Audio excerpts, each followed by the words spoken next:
La société Colway, c'est une entreprise qui est spécialisée dans la chaîne du froid. On est une entreprise qui a développé un système de production de froid autonome, c'est-à-dire qu'en fait, on n'a pas de source d'énergie extérieure. Ça s'appelle un système de production de froid par absorption, solide gaz. Elle a été créée en 2001 par deux personnes qui ont travaillé au CNRS, donc Francis Kinbiter, ingénieur du CNRS, et Laurent Rigaud, qui a fait une thèse sur le réactif, qui est le cœur du système en fait, de notre production de froid. Aujourd'hui, on a une technologie qui est unique. Au monde, il n'y a pas d'autres personnes qui le font, il n'y a pas d'autres entreprises qui créent ce système-là de production de froid autonome.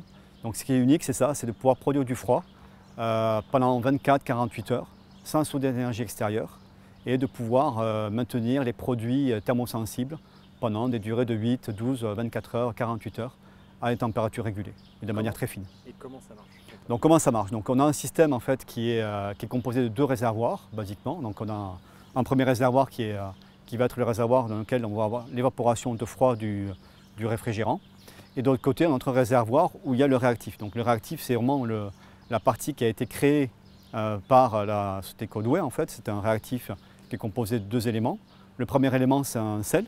Ce sel-là, il va absorber le gaz qui est évaporé du côté froid et qui va pouvoir également le capter et le restituer dans une seconde phase. Donc la technologie de production de froid par absorption solide gaz, ce qu'elle a vraiment d'unique, c'est ça, c'est qu'on va pouvoir à la fois produire du froid d'un côté, stocker le gaz, on va également dégager de la chaleur, on pourra utiliser cette chaleur-là du côté réacteur, et pouvoir renverser la réaction à n'importe quel moment. Donc en fait, on dit qu'on a un système de production de froid autonome, mais on fait également du stockage d'énergie. Alors, donc, la thématique d'aujourd'hui, c'est bien ça en fait, c'est qu'on a de l'énergie disponible, qui est disponible à différents moments de la journée, sur l'énergie par exemple solaire, si on prend l'exemple du solaire, mais qui par contre, on ne sait pas forcément la stocker. On sait avoir des panneaux photovoltaïques qui vont récupérer l'énergie électrique, on va pouvoir le stocker dans des batteries électriques, mais on ne saura pas le stocker pour le restituer beaucoup de temps après avoir stocké. Donc notre système à nous, on va recharger, on va prendre l'énergie solaire pour pouvoir stocker l'énergie et on pourra la restituer une semaine, un mois, 6 mois après, durant la nuit, durant la journée, à n'importe quel moment. Donc on a réellement un système de stockage d'énergie. On pourra le restituer aussi bien en froid côté évaporateur ou en chaud côté réacteur.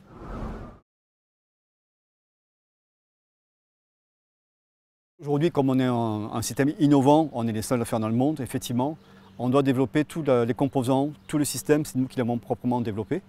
Dès l'instant que l'on parle en fait, de système personnalisé, forcément les coûts sont plus élevés. Donc en termes de rentabilité du système, aujourd'hui, on a un système qui est un peu plus cher que les systèmes traditionnels, système à compression par exemple, puisqu'en fait ce sont des systèmes qui sont faits à des millions d'exemplaires, qui sont largement diffusés dans le monde, vous trouvez tous les composants. Nous, on va devoir développer chaque composant, chaque élément. Donc ça, c'est en première ligne de compte, c'est ça, c'est le prix des composants et le prix de développement avec nos fournisseurs de ces produits-là. Mais également, d'un point de vue rentabilité, ce qu'on doit faire également, c'est pouvoir développer les produits. Donc on a aujourd'hui 8 personnes en R&D, et ces 8 personnes-là, en fait, ça fait partie des gros investissements en société. On est 30 personnes, donc 8 personnes en R&D, ça fait une large part d'investissement en société pour pouvoir développer les produits, développer les composants, mais également de pouvoir accompagner le développement industriel. En termes de développement, aujourd'hui, on est rentré en série, on commercialise nos produits. Donc les produits que l'on fait en main propre, c'est-à-dire en fait, qu'on va directement commercialiser et distribuer. Donc il y a la première partie de notre business unit, qui n'est pas la partie qui va être la plus grande partie qui sera développée pour le futur. Là, on va rentrer par contre maintenant dans notre business unit. C'est le développement de produits que l'on vend à des clients qui, eux, vont intégrer le moteur thermochimique dans leur système. Au même titre qu'ils achètent des systèmes en compression, ou des résistances électriques pour chauffer, ils vont acheter le système thermochimique et le mettre en œuvre, le mettre dans leur produit. Donc c'est la nouvelle étape dans laquelle on rentre et dans laquelle on va rentrer cette année. Nos clients, c'est tous les clients, voilà, tous les clients qui cherchent qui ont des besoins de maintenir des produits thermosensibles à température.